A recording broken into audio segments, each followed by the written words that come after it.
जितने लड़के कहते हैं ना कि सर मेरे पास पढ़ने के लिए पैसा नहीं है, तुम्हें हम दिल से दुआ देते हैं यार तुम लोग का रिजल्ट हो जाएगा। सच बताते हैं, जिसने संघर्ष किया इस जीवन में उसको ये चीज हो जाता है। वो बहुत उसके अंदर मेहनत आता है पढ़ने के लिए।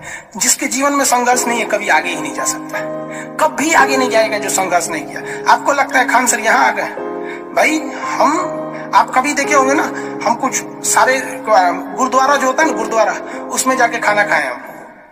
सोचो गुरुद्वारा में जाके खाना खाए, वो भी नहीं था मेरे पास। गुरुद्वारा में वो लोग ना गरीब अमीर नहीं देखता है, हिंदू मुस्लिम नहीं देखता है, और वहां जाके वो लोग खाना खिला देते हैं। अनाथ आश्रम में जाके खाए हैं, इसलिए आज भी अपना चलाते हैं। तो ऐसा नहीं है कि किसी को कामयाबी बना के मिलती है, लेकिन जो इंसान मेहनत करेगा ना उसे कभी कोई आगे बढ़ने से नहीं रोक सकता। पढ़ाई से मुंह मत मोड़िएगा, समस्याएं आती रहेंगी जाती रहेंगी, आप पे लोग हंसेंगे। याद रखिएगा मेरी बात, जिस जिस पर ये जग हंसा है उसने इतिहास रचा है। हमारे रिलेशन में बहुत से लोग कहते थे कि क्या ये लड़कवा को पढ़ा रही है, क्या करेगा, पढ़ के कोई राजा महाराजा हो जाता है। इसको भेजिए कहीं काम करने के लिए, सऊदी उदी भेज दीजिए। मुस्लिम लोग तो ज्यादातर सऊदी चल जाते हैं, लेकिन मम्मी मेरी नहीं, मम्मी को पथरी था फिर भी नहीं पढ़ा। कहती नहीं बहू तुम पढ़ो ही पढ़ो। आज तो मन नहीं करता उन लोगों से बात करने का, और कहते हैं कि देखो पढ़ाई का मतलब क्या होता है। तो इसलिए हम आपको भी कहते हैं, थोड़ी तकलीफ होगी बाबू, आप गरीब घर के होंगे, मेहनती घर के होंगे, थोड़ी तकलीफ होगी, शायद घर से पैसे कम आते होंगे, लॉकडाउन में और कम आते होंगे, तो आप घबराइएगा नहीं बाबू इससे।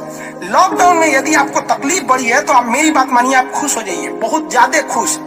रीजन समझिए, रेस में जब घोड़ा दौड़ता है ना तो घोड़े के पीठ पर बैठा हुआ उस घोड़े का मालिक उसे चाबुक से घोड़े को बहुत मारता है, बहुत मारता है, घोड़ा को दर्द होता है। वो सोचता है कि मेरा मालिक हमको तकलीफ क्यों दे रहा है। उस घोड़े को पता ही नहीं है यार तुम्हारा मालिक तुम्हें जिताना चाहता है। उस चाबुक के डर से वो घोड़ा दौड़ता है और लास्ट में वही घोड़ा जीत जाता है। तो याद रखिएगा, आपका मालिक ऊपर वाला है। अगर वो आपको बहुत तकलीफ दे रहा है ना तो आप उस तकलीफ से घबराइए मत, बल्कि खुश हो जाइए कि आपका मालिक आपको जिताना चाह रहा है। जिस घोड़े को चाबुक नहीं पड़ेगा वो कभी रेस नहीं जीत सकता है। तो जिस इंसान को कभी तकलीफ नहीं देगा भगवान, वो कभी आगे नहीं जा सकता है। वो पत्थर कभी नहीं पूजा जाएगा जिसे छीनी हथौड़ी से तराश कर एक मूर्त की मूर्ति न दी जाएगी यहाँ पर। तो आपके जीवन में अगर तकलीफ नहीं आती है तो आप आगे नहीं बढ़ेंगे। और जिन्हें तकलीफ आती है, गरीबी आती है, समस्याएं देखने को मिलती है, पड़ोसी हंसता है, याद रखिएगा एक दिन वही लोग आपका नाम इज्जत से लेंगे वहां पर। और फिर आप उन लोगों से, खैर आप माफ कर दीजिएगा, सबको माफ कर दीजिएगा। ये बहुत बड़ा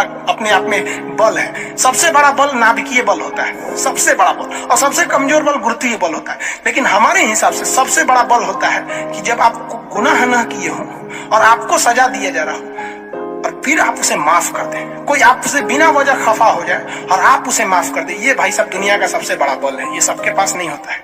अगर ये बल आ गया